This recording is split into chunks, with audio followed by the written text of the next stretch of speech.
everybody, my name is Paula Hoppu and I am a pedagogical manager at Hay School's headquarters in Helsinki. And today I would like to welcome Professor Lasse Lipponen to talk to us about the importance of play, and he's going to share his perspectives and insights on why play is important in early childhood education. So good morning, Lasse, how are you? Thank you. I'm fine, thank you for asking, and it's my pleasure to be here. And can I say a few words about me? Absolutely. I'm just one of the co-founders of Hay Schools, but I'm also working at the University of Helsinki. Been there almost a bit over 10 years as a professor I have a long title. I'm a professor of education with special reference to early child education. Yes. So, and what I mainly do is that we train early child education teachers. That's my main job. In addition to that, I would like to do more, research. Thank you for sharing that. And well, first of all, we know that play is a huge topic. And traditionally, if I remember also from my own childhood, my idea of play is very different to how it's perceived today. I was wondering if you would like to sort of share your experiences of play growing up and how you would compare it with how we try to integrate it into early education and sort of focus on the importance of it today, because it's the importance I feel it's lost somewhat. Yeah. First of all, I would like to say, when it comes to Finnish early education, play has always been a kind of a highly valued issue and topic in Finnish early education. So this kind of a core activity of childhood. But I know, as you kind of referred, that there's different opinions when it comes to educators and parents to know what is the value of play. Do children learn anything when they play? And has play changed, over the years and over the decades? And if you look at it globally, it's really interesting that what is happening is that we are starting to teach academic skills. And Yes. I'm talking now about the early education context. We are starting to teach academic skills at progressively young age, which might mean that it takes time from this kind of a traditional, early childhood education activities like play. And then we usually think that it's all children that play, but play is kind of a lifespan activity. Absolutely. Even Yes. adults play. We play every day. Yes. So, and then I'm usually asked that what is play? How can you actually recognize play? And that's an interesting question. Because if you look at the research literature, there's no single or no final definition what is play. There are some things that are actually characteristics to play, that like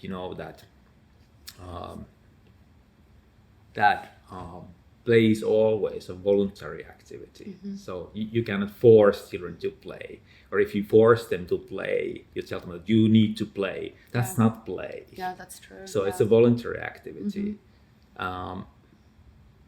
And because it's a voluntary activity, it means that you are always free to quit. Yes. So that's one element of play. So you can quit whenever you want. So it's a voluntary activity. And then there's this kind of an element of imagination, that you kind of say that as if I'm acting as if I'm a Superman or a Superwoman, or this stick can represent, for example, sword or something like that. So that's another important element. How can you actually recognize play? It's a flow. When children play, they're usually in flow. They're very committed. So and one more thing would be that that play is about making affordances. So, for example, I can say, when we are playing, I can say you that, okay, could you be a mother? I could be a father. And that's an offer, that's an affordance for you. So, and then we decide that, okay, let's do it like this. So these are kind of the basic elements and how you can recognize play, but it's not always easy. Yes. And it's interesting that that people sometimes say that only players know whether it's play or not. You can, from outside, it's pretty hard to say that is this play or is this something else. And in many cases, play is mixed with other activities. So it's not. How do you know that people are playing? How do you recognize play?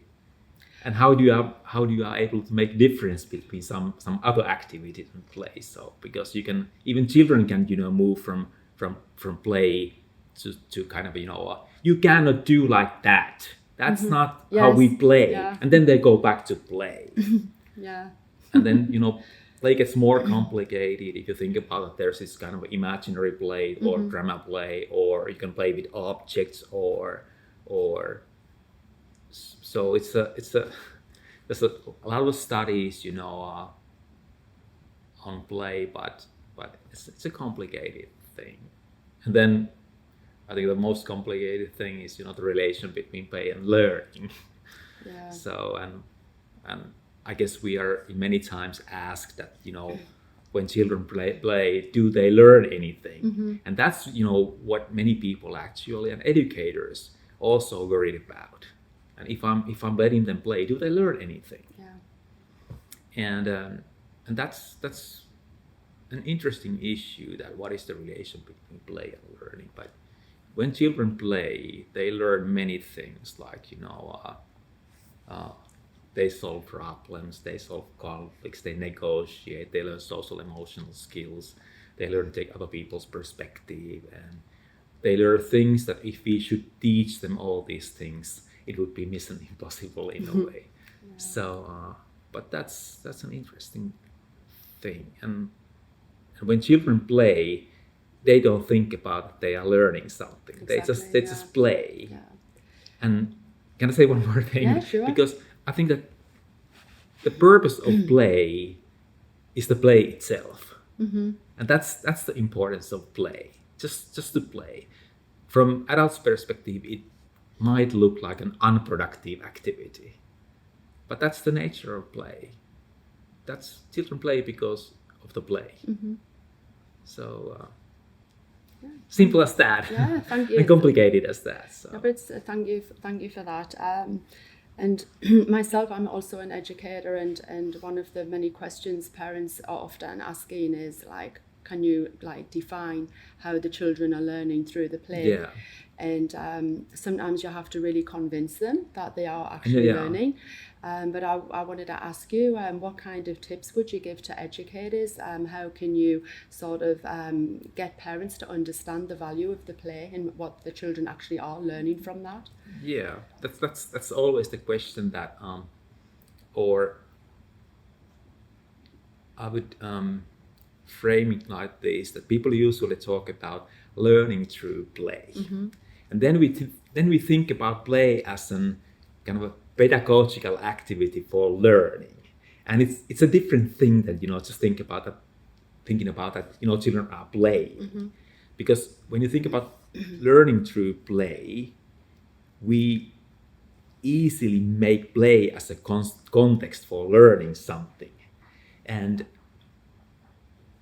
people even talk about it's kind of a purposeful play, Yes. which means that the play activities and the learning goals of play are actually designed by adults, and that's not the case in play. Then then you could say that it's a purposeful play, it's designed by adults, but it's a very different form of play than child-initiated Yes. play. So we need to keep these two kind of to understand that they are a bit different things. And when people talk about this kind of play-based curriculum, Yes. they usually refer to learning through play, and it's a different thing than just thinking about the children play because of the play. But as I said before, that if we should, you can say, I mean, this is kind of the justification, for example, for parents, that because when children play, they negotiate about roles, rules, as I said before, they resolve conflicts. They need to imagine things. They need to take other people's perspective.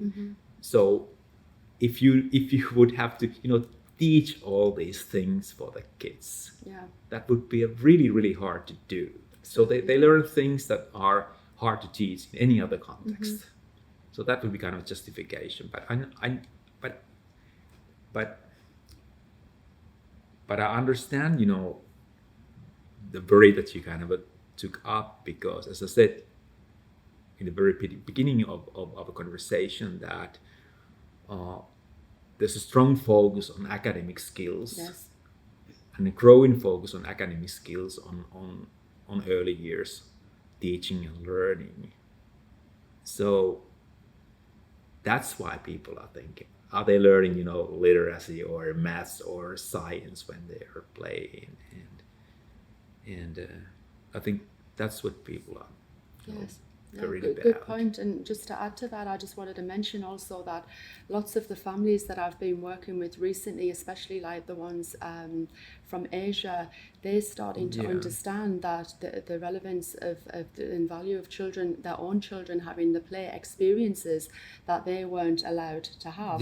Growing up, like for example, the families in Korea or China, Singapore, exactly, and these parents who are choosing high schools, for example, it's because they want to offer their child something what they never ever got. So I think the mindset is slowly changing. So I think we can be optimistic about the future with our current generation of parents. They're starting to be more open to the possibilities that play. I mean, there's endless, it's limitless, isn't it? I usually say that if you want to educate people who are innovative, can create new ideas and new openings, you need to cultivate the imagination. And play is a context for imagination. Exactly, so good advice. Just training, just academic skills doesn't necessarily lead to people who are creative. Not at all. Yeah, that's true. On opposite, yes, maybe. So that's that are kind of the arguments. If you want to defend the value of play. So but it's a global trend that people are worried about, And if you think about trading academic skills in the very early years, like putting children sit around the table and giving them pens and writing and doing letters and doing maths.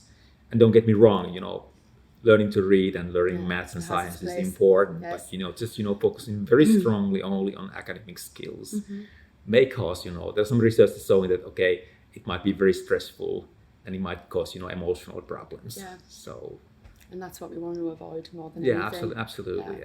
So good point.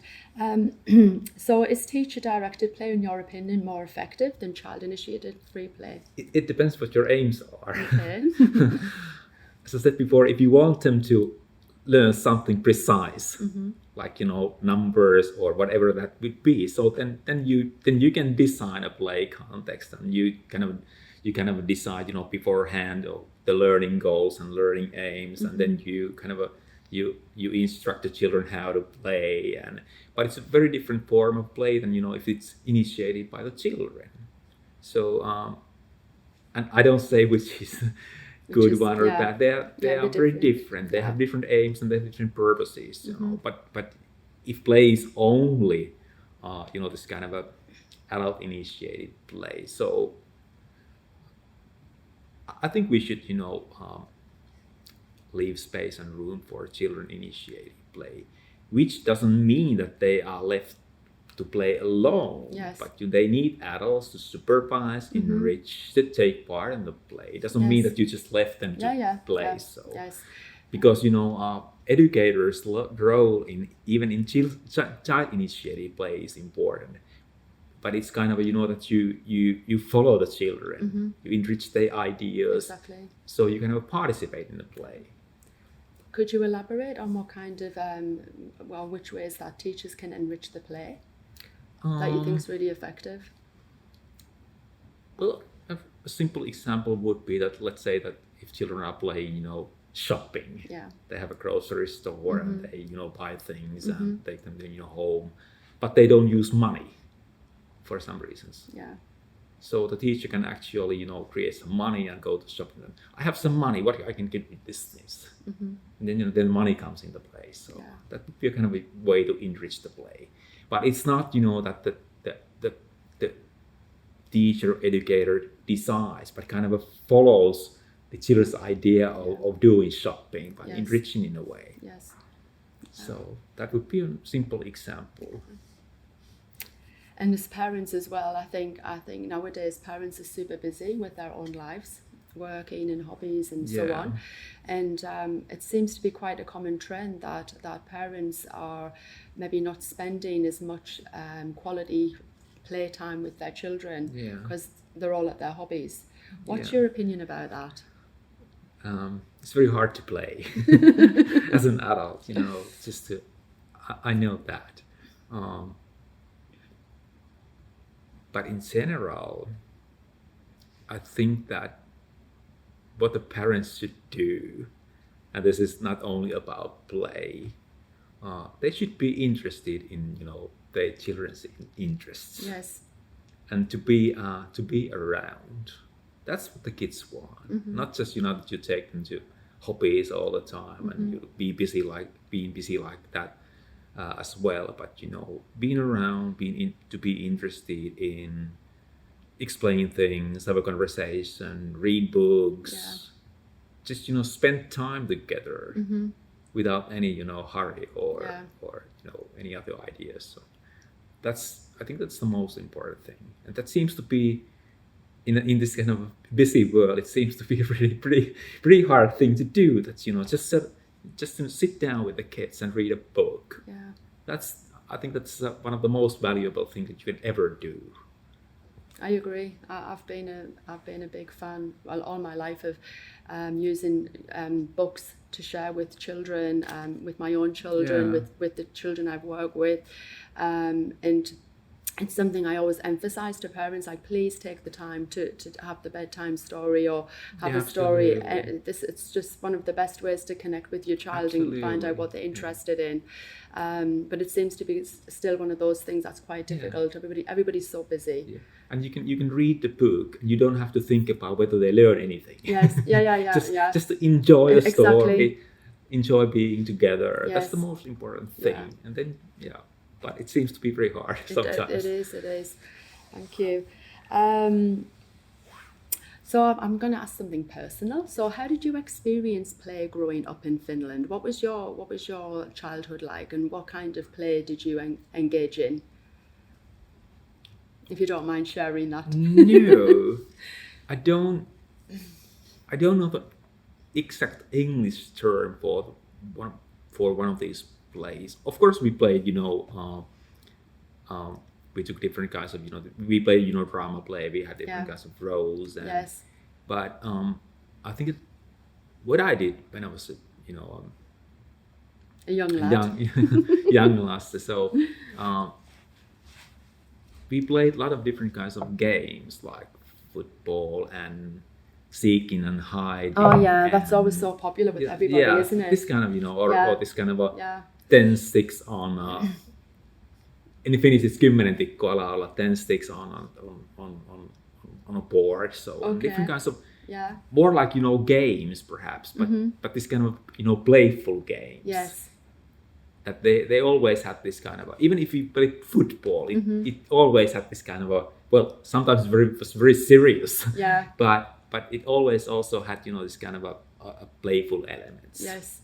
Like playing with the ball and playing with your friends. Yeah. So it only tells that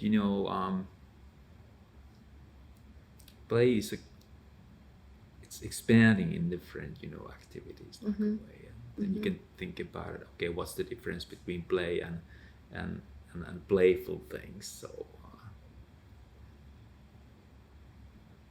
Did you spend a lot of time outside? Because outside, this is a big difference we actually today. spend the whole days after school, or after daycare, outside. This is just on our own. Yeah, I think that this going is through the something that's yards and changed. play yards. Yeah, that has Because changed. I mean, even for myself from the UK, we always spent our playtime. It was outside. Yeah, outdoor plays. Yeah, Always. it's an outdoor plays. You know, More we than also inside. went to Yeah.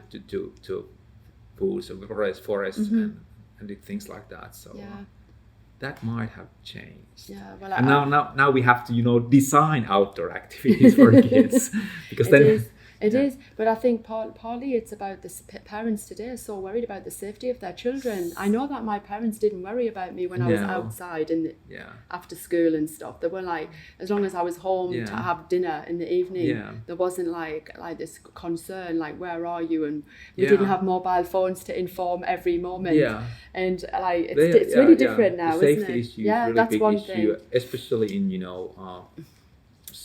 some parts of the world. Yes, so exactly. Not to name the countries, but the safe issue is really big issue. And I have had visitors here in Finland from different sides of the world, and when they have been to Finnish kindergarten, they have seen that children climb on the trees. They were horrified. Yeah. Is that allowed? Okay, it is. Yeah. What if they fall down? Well, then they get up. Exactly.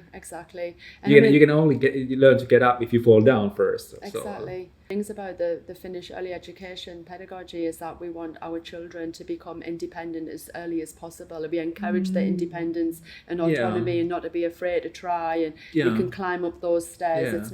It's fine. Independent and at the same time to be collaborative. To to be able to get along with other people, to other children from different backgrounds. So so this is kind of I would say the combination of being independent and having a high level social skills in a way. So there is good combination. And I also just want to touch on what you were talking about. This role player is a great opportunity for children to practice their social and emotional skills, competences, and often they're replicating what they've seen and heard in their environments at home and at kindergarten and so on. So in your opinion, if we think about Finnish education as a whole, which area are you feeling the most passionate and connected to? Myself. Yeah. Currently, I'm interested in emotional things and children's emotions. Not only as an this kind of a individual mental state, but how emotions are actually created in interaction, and how they are culturally bounded, how emotions are they normative in a way, what kind of practices are related to emotions. So lately I've been interested in grief, children's everyday grief, which is not only related to death and loss, but and it seems that, for example, the way that you are, I would say, allowed to grieve is very normative. There are right and wrong ways of expressing emotions, and it might be even culturally bounded a bit, and that's really interesting. And so I know I'm not the only one who's interested in I would say children's emotional worlds. There's a growing interest, around this issue. I think it's really, really important. And again, play is the medium that children show these emotions. Very emotional. So I think that's I think in early education and in kindergartens, teachers or educators should provide environments so that children can really express themselves and express their emotions. Absolutely. Because we want them to have good mental well-being. Yeah, absolutely. That's something I'm also very passionate about myself. When you said at the beginning that learning to play is a lifelong skill, I agree completely, and I think that's something that we should never forget. Yeah. Have you got any tips for all of us? How can we sort of maintain a playful nature in our everyday lives? so that we're good examples for our children, but also like for ourselves. We all need to have this space to explore, to have fun, to go crazy. I What don't. do you think? I would be a millionaire if I could give you a tip on that. But it's really interesting because during the past decade, Mm-hmm. and I'm not sure whether this is good or not, but play has entered to even in the business life. Business people are playing with different kinds of blogs. Some playing different kinds of games, Mm-hmm. and kind of trying to involve this kind of playful activities in their everyday life. So kind of borrowing something from the early child education. Mm-hmm.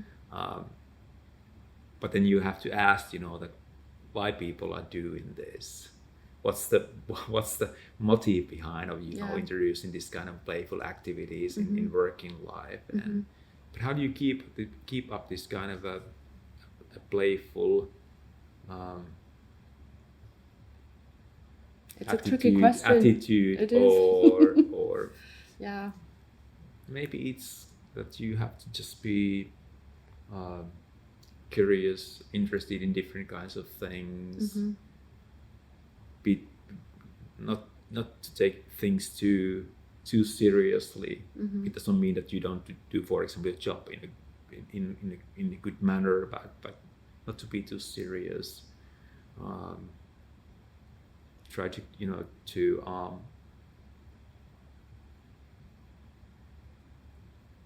deal with the humor and this kind of things. So, but I think it might be hard, in this world that wants you to be, very effective, very productive, and at the same time very innovative and imaginative.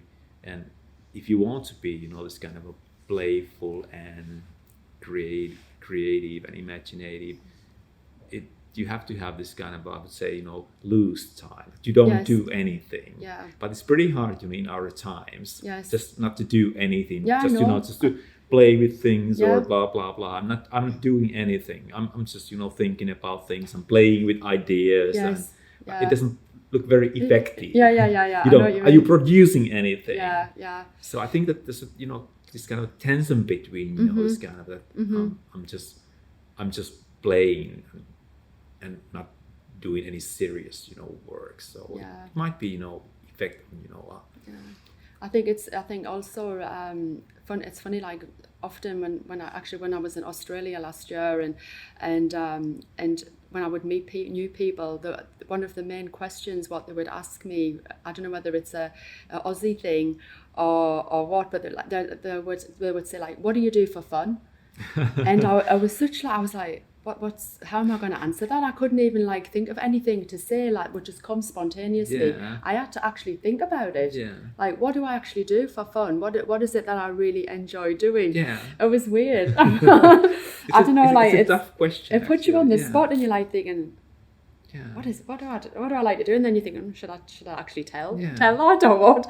So it's like quite a tricky question. And such a simple one, but you'd think like you should know.